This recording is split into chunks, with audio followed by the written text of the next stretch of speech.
Right. सो अपन लोग वहीं से स्टार्ट करते हैं, है ना, पहले वाले क्वेश्चन से. फर्स्ट वाला क्वेश्चन अपन लोगों ने डिस्कस कर लिया था. So will start with the second one, जो अपना लिमिट वाला क्वेश्चन है. स्क्रीन सबको दिख रहा है ना?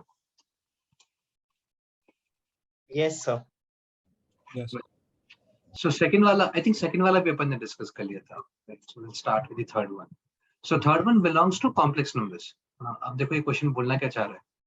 If Z1, Z2 are two complex numbers which satisfy the given equation, 0, Z1, Z2 form two non-similar triangles, and if alpha beta are the least angles in two triangles, then find the cot alpha plus cot beta. ठीक है.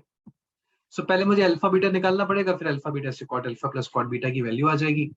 But यहाँ पे जो story है वो देखो बोल क्या रहा है. Z1, Z2 are complex numbers satisfying, मतलब इस इक्वेशन के रूट्स है Z1, Z2.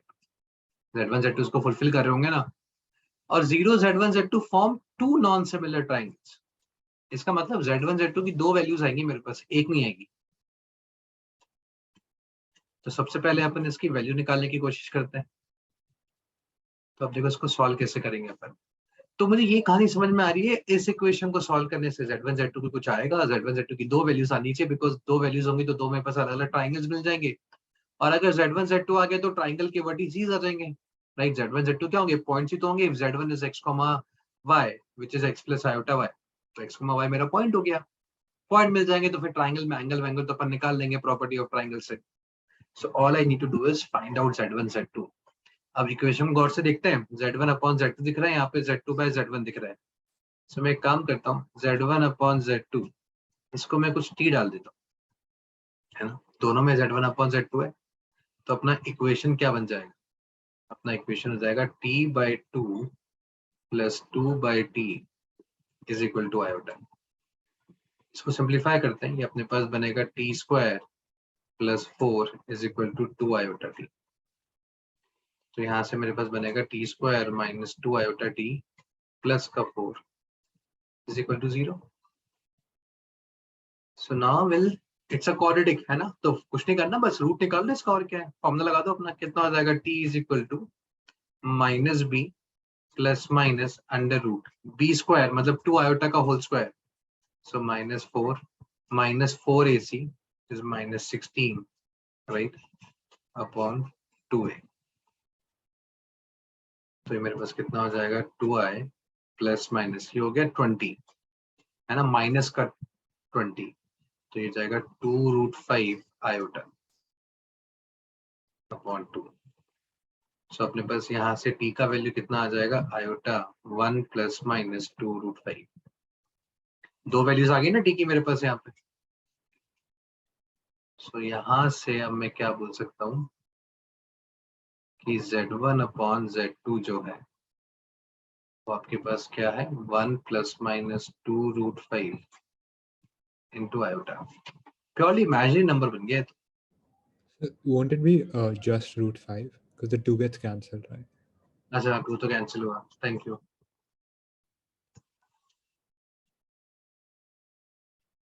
ठीक है. आगे Z1, Z2 की दो वैल्यूज. अब अपन क्या करेंगे? अल्फा बीटा ट्राइंगल बनाते हैं. 0, Z1, Z2 का एक ट्राइंगल. सो प्योरली इमेजिनरी है, तो मुझे मालूम है ये एंगल जो बनेगा वो 90 डिग्री का बनेगा. राइट. ये 0 हो गया, ये Z1 हो जाएगा, ये Z2 हो जाएगा. ये एंगल मेरा अल्फा हो जाएगा. अगर प्लस वाला लूंगा तो ये हो जाएगा 1, ये हो जाएगा 1 प्लस √5. यस और नो? और दूसरा वाला ट्राइंगल जब मैं लूंगा, प्योरली इमेजिन है इसलिए मैं 90 बना रहा हूँ. तो ये 90 हो जाएगा, 1 हो जाएगा, ये 1 माइनस √5, ये बीटा हो गया. ये आ गया अपने पास अल्फा और बीटा के ट्राइंगल्स. देखो यहाँ पे कोई डाउट है किसी को?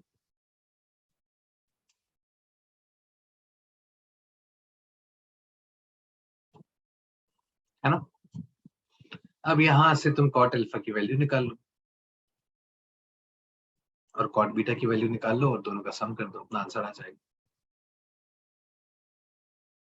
क्लियर हुआ वाला question? So we move on to the next one then. देखिए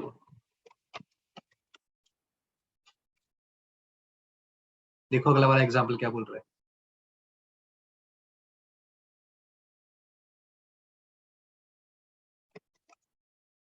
इन a triangle ABC A vertex दिया हुआ है, सर्कम सेंटर दिया हुआ है, ऑर्थो सेंटर दिया हुआ है ना। सर्कम सेंटर और ऑर्थो सेंटर दिया हुआ है, तो मैं ओएनजीसी लगा सकता हूँ, राइट। ओएनजीसी क्या बोलता है, लाइक जब भी ऑर्थो सेंटर दे रखा हो, सर्कम सेंटर दे रखा हो, तो अपन हमेशा ओएनजीसी लगा लेते हैं। ONGC says O stands for ortho centre, G stands for centroid, N stands for 9 point center, but वो अपने सिलेबस में है नहीं, तो याद रखने के लिए अपन ओएनजीसी बोल देते हैं। ओएनजीसी मतलब सारे के सारे इक्वल डिस्टेंस पर होंगे, तो यहाँ से यहाँ का डिस्टेंस x होगा, यहाँ से यहाँ का भी x होगा, यहाँ से यहाँ तक का भी x होगा, तो O और G के बीच का डिस्टेंस 2x हो जाएगा, तो ये 2:1 के रेशियो में डिवाइड कर रहा होगा, और ये तुम्हारा सर्कम सेंटर है। सो अब देखो इस पर्टिकुलर क्वेश्चन के अंदर सर्कम सेंटर पता है मुझे -1,2 है, ऑर्थो सेंटर मुझे पता है 1,4 है, रेशियो पता है 2:1, तो मेरा सेंट्रोइड निकल के आ जाएगा। सेक्शन फॉर्मूला लगा दो, 2 × -1 + 1 × 1 अपॉन 3 और 2 × 2 + 1 × 4 अपॉन 3, कितना हो जाएगा ये, -1/3, 4 + 4 8/3। ये आगे अपने पास सेंट्रोइड के कोऑर्डिनेट्स। अब क्वेश्चन में आगे क्या बोल रहा है, coordinates of the mid point of the side opposite to A. देखते हैं सेंट्रोइड कम आएगा कि नहीं आएगा। ये ए है मेरे पास, ये बी है, ये सी है। ए मुझे गिवन है 2,20 and mid point of the other side, इसके कोऑर्डिनेट निकालने हैं डी के। तुम सेंट्रोइड निकाल चुके हो, सेंट्रोइड कितना है -1/3, 8/3, और हमें सेंट्रोइड की भी प्रॉपर्टी पता है कि सेंट्रोइड मीडियन को 2:1 के रेशियो में ही डिवाइड करता है। इसके कोऑर्डिनेट्स अल्फा, बीटा मान लो, जो अल्फा, बीटा होगा वही मेरा आंसर होगा। फिर से सेक्शन फॉर्मूला लगाऊंगा, सो 2 × alpha + 1 × 2 upon 3 is -1/3, 2 × beta + 1 × 20 upon 2 + 3 is 8/3। यहाँ से सॉल्व करेंगे अपन, तो अपने पास 2 अल्फा कितना आ जाएगा, अल्फा हो जाएगा -3/2, यहाँ से तुम्हारा बीटा कितना हो जाएगा, 4 माइनस का 10 that is -6, तो अल्फा हो गया -3/2, बीटा हो गया -6, ये मेरा ऑप्शन आ गया, है ना। तो दो प्रॉपर्टीज देखी अपन ने यहाँ पे, एक तो section formula, right, section formula in terms of the 2 points and the centroid given over here, और यहाँ पर ने देखा ओएनजीसी। ओएनजीसी मतलब ओ, जी और सी के बीच में 2:1 का रेशियो होगा। तो ये फॉर्मूला तुम हमेशा लगा सकते हो जब भी तुम्हारे पास ऑर्थो सेंटर, सेंट्रोइड और सर्कम सेंटर में से कोई भी 2 पॉइंट्स गिवन होंगे। 2 पॉइंट्स गिवन होंगे तो तीसरा वाला अपन इसके थ्रू निकाल लेंगे। तो क्लियर हुआ ना ये वाला एग्जाम्पल भी। नेक्स्ट वाला देखते हैं। नेक्स्ट वाले में क्या बोल रहा है, एक एलिप्स है, उसके दोनों फोकस दिए हुए हैं। देखो फोकस कैसे है, मतलब ये अपना स्टैंडर्ड एलिप्स नहीं है, कहीं तो ऑब्लिक वाला घुमा हुआ है हवा में। In the XY plane is tangent to the X axis, और मुझे इसकी मेजर एक्सिस की लेंथ निकालनी है। ओके, इसका मतलब अगर मैं इस क्वेश्चन को समझूं तो सिर्फ 2 फोकस दे रखे हैं। 2 फोकस दे रखे हैं, तो 2 फोकस से तो बहुत सारे एलिप्स बना सकता हूं मैं, राइट। लेकिन जो एक्स एक्सिस को टेंजेंट होगा, ठीक है, तो एक्स को टेंजेंट भी होना चाहिए, कुछ ऐसा होगा। This is 9,20, this is 49,55। देखो बहुत प्यारा क्वेश्चन है, एकदम प्रॉपर एडवांस जैसा। अब 2 फोकस हैं, टेंजेंट है, मैं क्या क्या चीजें निकाल सकता हूँ। Length of the major axis मुझे निकालनी है, दोनों फोकस के बीच का आप डिस्टेंस निकाल सकते हो, राइट। इन दोनों के बीच का डिस्टेंस निकाल दोगे तो 2AE आ जाएगा। ई मुझे नहीं मालूम इस एलिप्स का कितना है, अगर ई पता होता तो फिर मैं डायरेक्टली 2A निकाल लेता, राइट। अगर मैं इसको पॉइंट ए बोलूं, इसको पॉइंट बी बोलूं, तो ए बी डिस्टेंस जो होगा वो कितना आएगा, 2AE तो आएगा। सो ए बी को मैं डिवाइड करा दूंगा अगर ई से, तो मेरा आंसर 2A आ जाएगा, और 2A मेरी length of the major axis हो जाएगी। मजा आ जाता अगर ये होता तो, लेकिन ई दिया हुआ ही नहीं उसने यहाँ पे। चलो, तो ये अप्रोच मेरा खत्म हो गया कहानी यहाँ पे। उसने मुझे क्या बोला है, टेंजेंट है एक्स एक्सिस पर, मतलब यहाँ पे कोई पॉइंट होगा पी। अब इस क्वेश्चन के अंदर जो लगेगा ना, वो लगेगा अपना ऑल्टरनेट डेफिनेशन ऑफ एलिप्स। दोनों फोकस दिए हुए हैं और एलिप्स के ऊपर एक पॉइंट है। अगर तुम्हें याद हो, right, so P S, let's say call this is S and S dash. So P S plus P S dash कितना होता है? P S plus P S dash is equal to 2a होता है। If the point P lies on the ellipse, if point P lies inside, तो क्या हो जाएगा? P S plus P S dash छोटा हो जाएगा 2a से, और बाहर होगा तो P S plus P S dash बड़ा हो जाएगा 2a से, right? If point lies outside. और अगर इनसाइड लाई करेगा तो मैं P S plus P S dash की वैल्यू कितनी बोलूंगा? लेस देन 2a बोल। ठीक है, इसका मतलब P S plus P S dash. अब देखो पी बहुत सारे पॉइंट हो सकते हैं ना, मुझे वो वाला पॉइंट निकालना है जब मेरा P S plus P S dash, right, ये देखो लार्जर देन, इसकी मिनिमम वैल्यू निकालनी मुझे। P S plus P S dash की मिनिमम वैल्यू निकाल दोगे, वही मेरा आंसर है। Because P S plus P S dash क्या होगा? हमेशा 2a से बड़ा होगा, और लिमिटिंग वाले केस में p मेरा यहाँ पे आ रहा होगा। अब p can be different points, right? आ रही बात समझ में? तो मुझे लिमिटिंग केस निकालना है। अब देखो, तुमने अगर स्ट्रेट लाइन याद है, वहां पे रिफ्लेक्शन का एक क्वेश्चन था जो जे एडवांस में भी आ रखा है, जहां पे अपन को 2 पॉइंट्स गिवन थे और एक लाइन के ऊपर एक पॉइंट था, और अपन को उस पॉइंट से दोनों के डिस्टेंस का सम, राइट, सम को हमें मिनिमाइज करना था। वही मुझे यहाँ पे करना है। तो मिनिमाइज करने के लिए अपन ने किया क्या था? हमने इस पॉइंट का मिरर इमेज निकाला, राइट? हम इसका मिरर इमेज निकालेंगे और मिरर इमेज होगा S2, राइट? इसका मिरर इमेज अगर अपन निकालेंगे, इसका मिरर इमेज अपना कितना आ जाएगा? 49 माइनस 55। और P पॉइंट कौन सा हो जाएगा? P पॉइंट हो जाएगा, राइट, ये तीनों कोलिनियर हो जाएंगे उस केस में। और जब कोलिनियर होंगे तभी ये मेरा इक्वालिटी होल्ड करेगा,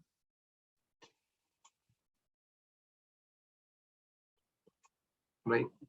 सो P S plus P S dash जो होगा, राइट, कितना हो जाएगा? इन दोनों के बीच का डिस्टेंस। सो आप इन दोनों के बीच का डिस्टेंस निकाल दो, S और S2 के बीच का डिस्टेंस। वो कितना हो जाएगा? देखो 49 माइनस 9 इज 40 का whole square, plus minus 55 minus 20 is minus 75 का होल स्क्वायर, है ना? क्यों? क्योंकि ये हमने देखा एक ट्राइंगल में अगर दो साइड्स का सम तीसरे साइड से हमेशा बड़ा होता है। और इक्वालिटी कब आती है? जब तीनों के तीनों कोलिनियर हो जाते हैं। इसका मतलब a प्लस बी सी के बराबर कब आएगा? जब तीनों कोलिनियर होंगे। तो एक कोलिनियर कब होंगे? जब a प्लस बी मतलब P S plus P S dash और पी एस डैश और पी एस टू दोनों बराबर होंगे ना, मिरर इमेज है। तो P S plus P S one लिखूं या P S plus P S two लिखूं, बात तो एक ही है। सो P S plus P S one को अगर मिनिमाइज करना है, इसका मतलब P S plus P S two को मिनिमाइज करना है। और ये मिनिमाइज कब होगा? जब ये तीनों के तीनों कोलिनियर हो जाएंगे। और अगर ये तीनों कोलिनियर हो जाएंगे तो ये जो डिस्टेंस होगा वही मेरा आंसर होगा। ये मेरा आंसर होगा, है ना? प्रॉपर लॉजिक वाला क्वेश्चन है, राइट? सॉल्विंग के नाम पे तो कुछ नहीं करना, बस डिस्टेंस फॉर्मूला लगाना है। चलो will move on to the next one. देखो ऐसे क्वेश्चन पीवाईक्यूज में भी तुमने देखे होंगे, बहुत अलग अलग जगह भी देखे होंगे, है। तो वापस से करते हैं इस क्वेश्चन को। ऑब्जर्व करने वाली बात यह है कि यहाँ पे x है, यहाँ पे y है, यहाँ पे z है, यहाँ पे z है। x और y में कोई रिलेशन नहीं है ना, देखो ऊपर कहीं पे भी x और y में कोई रिलेशन नहीं दे रखा है। मतलब x इंडिपेंडेंट है y से, y इंडिपेंडेंट है z से, है ना? वो आराम से अपना घूम सकते हैं। इसका मतलब ये साइन 4x अपनी खुद की वैल्यू निकाल सकता है, कोई दिक्कत नहीं। तो साइन 4x, अब साइन ऑफ 4x से 0 से 2 पाई में अगर x जाएगा तो एक कंप्लीट सर्कल तो हो ही जाएगा। तो ये वैल्यू मेरी -1 से 1 के बीच में घूमेगी। तो ये जो मेरे पास ब्रैकेट है, ये ब्रैकेट मेरा हमेशा लार्जर देन 3 आ रहा होगा, है ना? बिकॉज -1 होगा तो 3 हो जाएगा, और -1 से और बड़ा करोगे तो 3 से बढ़ता जाएगा, मैक्सिमम 5 तक जाएगा। 2 plus cot square y, right? Cot square y ये तो हमेशा पॉजिटिव होगा, 2 में ऐड होगा, तो ये तो हमेशा लार्जर देन 2 होगा, बिकॉज कॉट स्क्वायर y है ना, तो हमेशा पॉजिटिव होगा और 0 से इन्फिनिटी के बीच में कुछ भी आ सकता है। यहाँ पे साइन z है और यहाँ पे भी z है, साइन स्क्वायर z से डिवाइड करा दो इसको, साइन स्क्वायर z से मैं डिवाइड करा सकता हूँ ना, बिकॉज पॉजिटिव है, तो ये साइन स्क्वायर z से डिवाइड करा दो इसको। अब देखो ये ब्रैकेट क्या बन जाएगा, 1 upon sine square z plus sine square z, मतलब मेरे पास बन जाएगा क्या, ऐसे देख लो, sine square z plus sine square 1 by sine square z, और ये हमने पढ़ा है x plus 1 by x will always be larger than equal to for x is positive, sine square z तो पॉजिटिव ही होगा, तो एक फंक्शन है और उसका रेसिप्रोकल है, इन दोनों का सम हमेशा क्या होगा, लार्जर देन इक्वल टू 2 होगा। तो मुझे ये मालूम चल गया, ये वाला ब्रैकेट मेरा हमेशा 2 या 2 से बड़ा होगा, तो ये 2 से बड़ा, ये भी 2 से बड़ा, ये भी 3 से बड़ा, इनकी मिनिमम वैल्यू का प्रोडक्ट देखो कितना हो रहा है, 12 हो रहा है, और अगर मिनिमम का ही 12 है, इसका मतलब बाकी तो फिर 12 से बड़े ही होंगे, लेकिन ये इन इक्वेशन बोल क्या रही है, इसकी वैल्यू लेस देन 12 आनी चाहिए, लेस देन 12 तो कभी आ ही नहीं सकती फिर, तो मेरे पास सिर्फ एक ही पॉसिबिलिटी बची, दैट इज इक्वल टू 12, है ना, क्योंकि ये लेफ्ट हैंड साइड तो हमेशा 12 या 12 से बड़ा है, राइट हैंड साइड हमेशा 12 या 12 से छोटा है, कैसे बराबर हो सकता है, तभी उस पर दोनों 12 आ जाए, सो इक्वालिटी होल्ड करेगा, बाकी तो कभी होल्ड नहीं कर सकता, इक्वालिटी होल्ड करेगा मतलब ये 3 आना चाहिए, तो यहाँ से मुझे मालूम चला साइन 4x जो है वो तुम्हारा -1 आना चाहिए, कॉट स्क्वायर y 0 आना चाहिए, और साइन स्क्वायर z 1 आना चाहिए, ये 1 होगा तभी तो 2 आएगा। ये देखो, इस तरह के जब भी क्वेश्चंस आते हैं ना, चाहे वो ट्रिग्नोमेट्रिक इक्वेशंस की बात हो या फिर आईटीएफ की बात हो, हमेशा एक फंडा ध्यान रखो, क्वेश्चन लॉजिकली सॉल्व करने से ही होगा, वहां पे तुम्हें कुछ और चीज लगाने का जरूरत नहीं। अब तो क्या करना है, अब तो मुझे जैसे नंबर ऑफ सॉल्यूशंस निकालने हैं, x के कितने हैं, y के कितने हैं और z के कितने हैं, 0 से 2 पाई में घूम रहा हूँ, राइट, तो पहले यहाँ कर लें, राइट, तो अगर 0 से 2 पाई में आपका x घूम रहा है, तो 4x आपका कहाँ से कहाँ तक घूमेगा, 0 से 8 पाई घूम जाएगा, 0 से 8 पाई में कितनी वैल्यूज आएंगी मेरे पास, जहाँ पे साइन -1 होता है, 0 से 2 पाई में एक बार आता है ना, 1 complete circle will give me 1 solution, so 8 pi तक गया ना मैं, बिकॉज x 0 से 2 पाई है, x अपना कहाँ से कहाँ तक जा रहा था, यहाँ पे लिख देता हूँ मैं ताकि इनकेस इसको डाउट हो तो 4x मेरा कहाँ से कहाँ तक जाएगा, 0 से 8 पाई जाएगा, तो 4 सर्कल हो जाएंगे, एक सर्कल में एक बार, तो 4 सर्कल में 4 बार, तो x की मेरे पास 4 वैल्यूज हैं, मेरे को वैल्यूज तो नहीं निकाली ना कहीं पे भी, नहीं निकाली, नहीं, कॉट स्क्वायर y 0 मतलब कॉट y 0 होना चाहिए, राइट, कॉट y 0 कब होगा, मतलब कॉस y 0 होना चाहिए, कॉस y 0 कब होता है, π/2 और -π/2, मतलब π/2 और 3π/2, so I have 2 solution for this, sin square z is 1, that means sin z होना चाहिए +-1, sin z +-1 सिर्फ 0 से 2 पाई का एक ही सर्कल है, तो 2 बार बन जाएगा ना, एक बार π/2 पे, एक बार 3π/2 पे, तो ये भी 2 हो गए।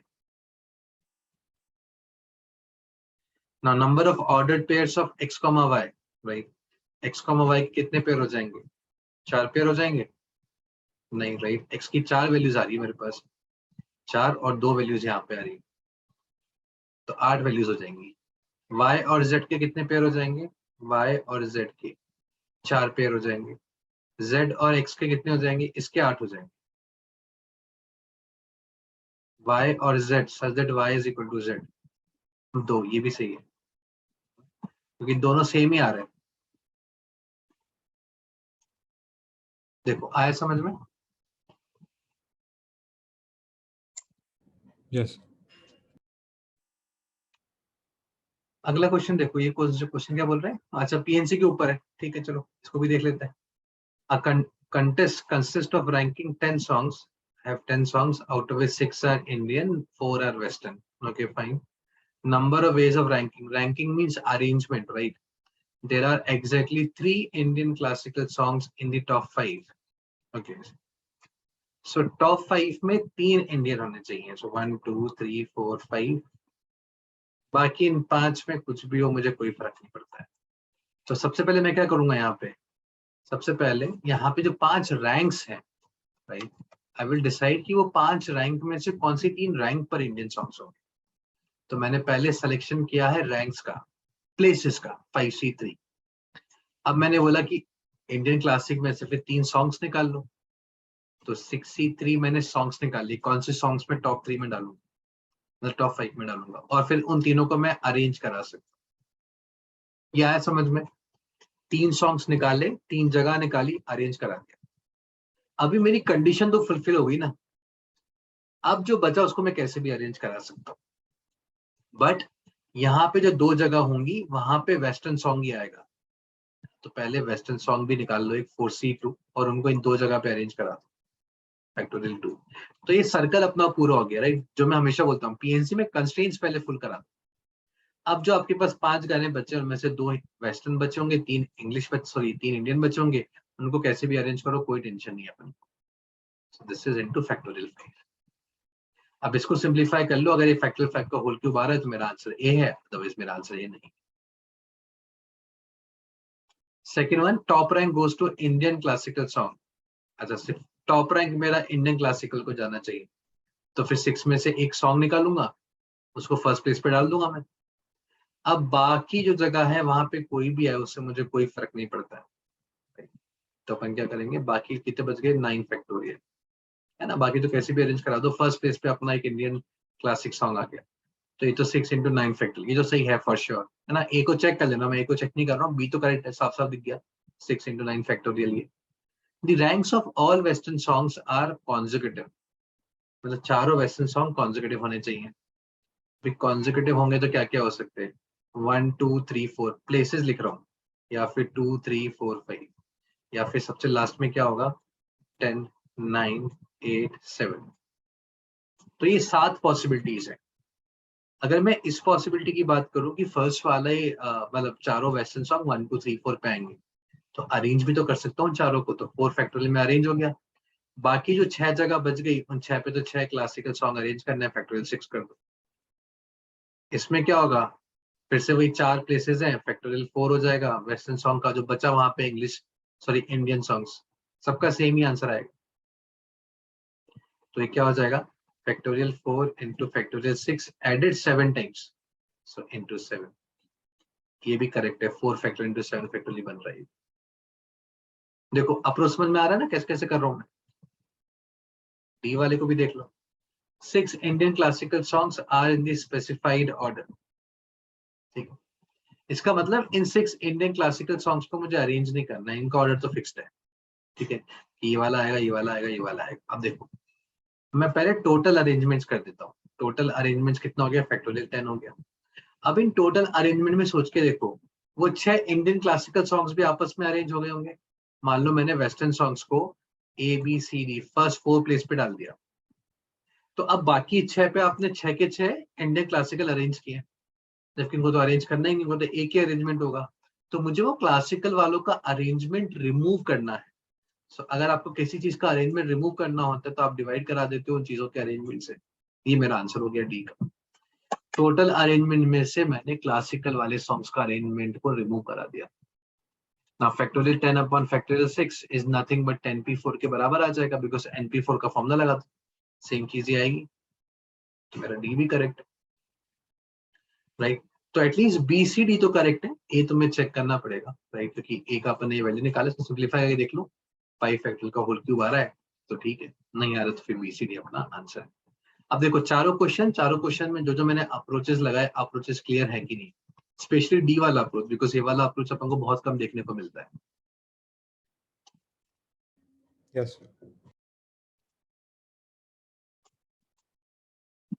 यहाँ देखो, which of the following statements are sure कुछ नहीं होता है, राइट, इट्स ट्रू। सो ए वाला ऑप्शन क्या बोल रहा है, digit at the unit place. Unit place पे कोई नंबर तुम्हें ढूंढना है तो अब हमको पता है साइक्लिसिटी होती है, राइट। हर डिजिट का एक साइकिल होता है। 7 का साइकिल होता है 4 का, 7 की पावर में 7 आता है, 7 की पावर 2 में 9 आता है, 7 की पावर 3 में 9 7 से 63 और फिर 1 आता है, फिर वापस से रिपीट करता है।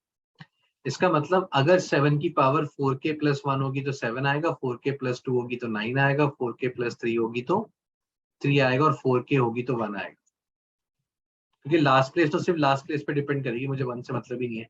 पावर देखो कैसी है, 4 से डिवाइड करो 80 92, 4k प्लस 3 है पावर, तो इसका लास्ट प्लेस पे कितना आएगा, 3 आएगा, है ना। 4k + 3 last place 3।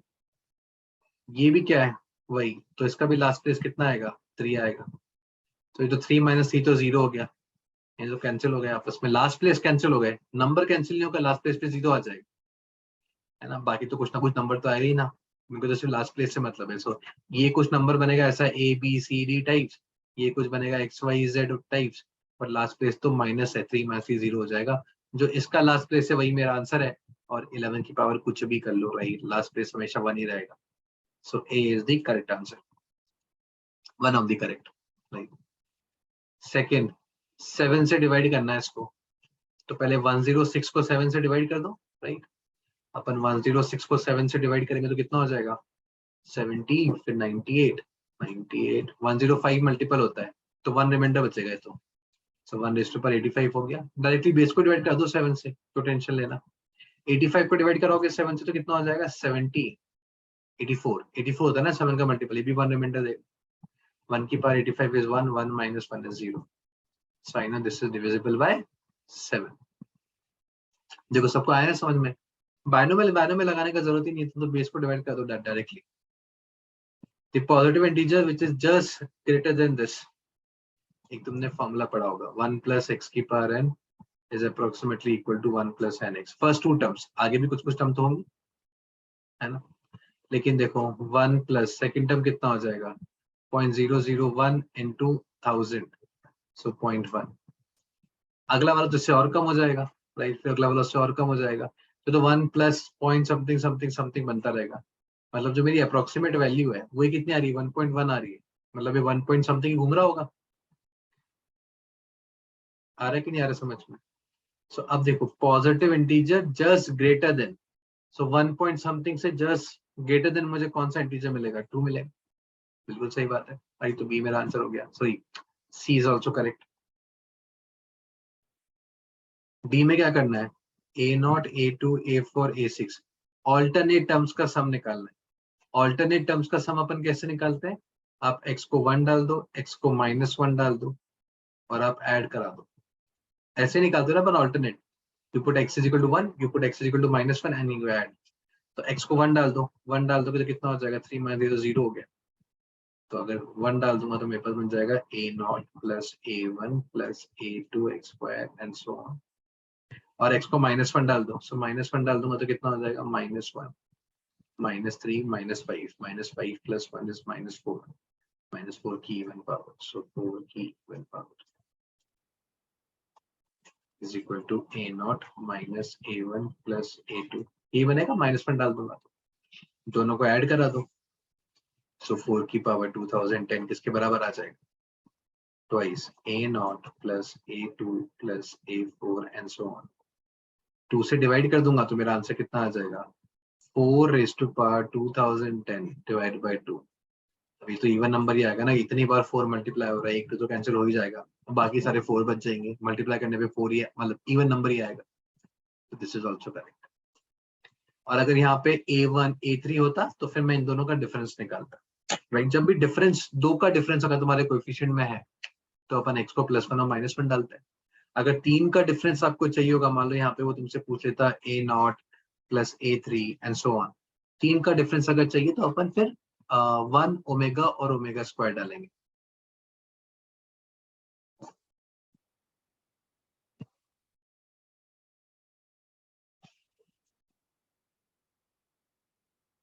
और अगर 4 का डिफरेंस होगा तो +-1 + iota.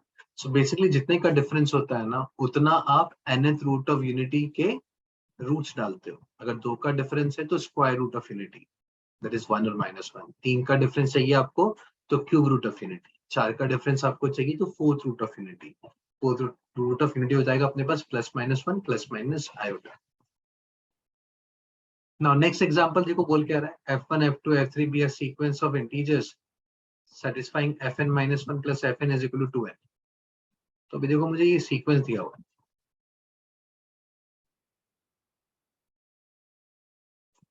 For n larger than equal to 2। f1 दे रखा है, अब बाकी f100 200 99 9 से ये सब निकालना है, ठीक है। तो मुझे कोई ना कोई रिजल्ट निकालना पड़ेगा, n 2 से बड़ा है, 2 डालेंगे तो कितना हो जाएगा, यहाँ पे पर 2 डाल के देखते हैं। सो F1, अगर मैं n को 2 डालूंगा तो F1 प्लस F2 कितना हो जाएगा, 2 इंटू 2। F2 की वैल्यू कितनी होगी, 4, 2 इंटू 2 ही रहने दो, सिंप्लीफाई मत करो, बाद में अपन को चमकेगा नहीं, ये आ रहा है। चलो फिर अपन डालते हैं इसमें n को 3। सो 3 डालूंगा तो कितना हो जाएगा, F2 plus F3 is equal to 2 into 3।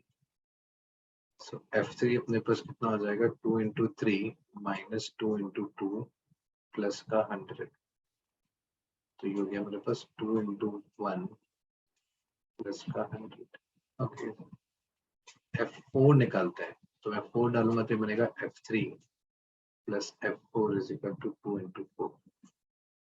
तो F4 का वैल्यू कितना हो जाएगा, 2 into 4 minus 2 into 1 minus 100। So 2 into 3 minus 100। I think pattern बन रहा है कुछ कुछ, तो एक F5 भी निकालो ताकि अपना डाउट क्लियर हो जाएगा। सो n को मैंने 4 डाला तो F5 कितना हो जाएगा, 2 इंटू 5 माइनस 2 इंटू 3 प्लस का 100। सो 2 इंटू 2 प्लस का 100। ठीक है, अब देखो ऑड नंबर में प्लस का 100 आता है, इवन नंबर में माइनस का 100 आता है। आखिरी वाला पोर्शन, पहला वाला पोर्शन हमेशा 2 इंटू समथिंग रहता है। ठीक है,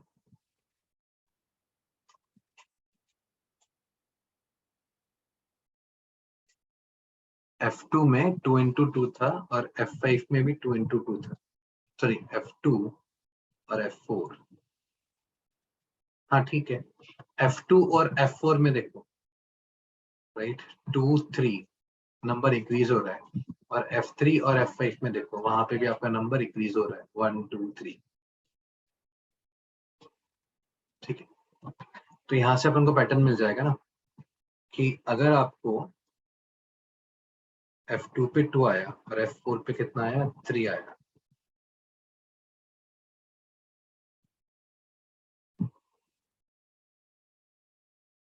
so you divide this by 2 and add 1.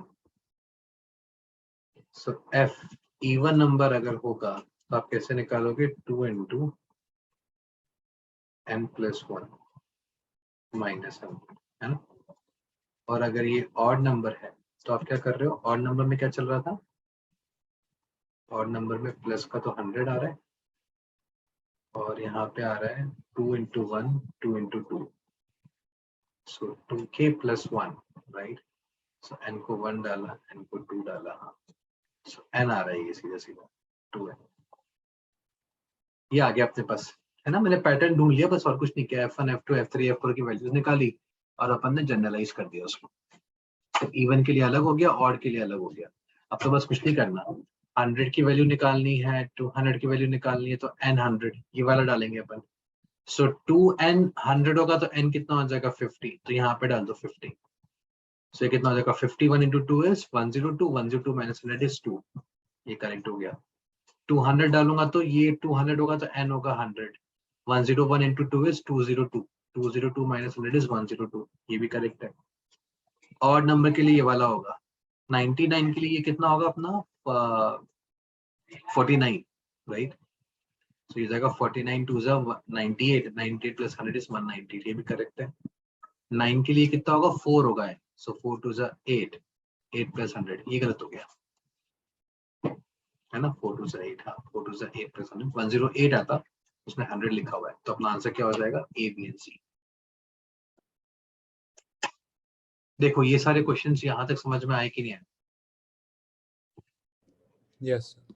है ना। तो इसका मैं पीडीएफ शेयर कर देता हूँ तुम्हारे साथ, अब जो 2-3 क्वेश्चन बच गए हैं वो तुम आराम से सॉल्व कर लो, और अगर उसमें कोई डाउट आता है तो you guys can ping me.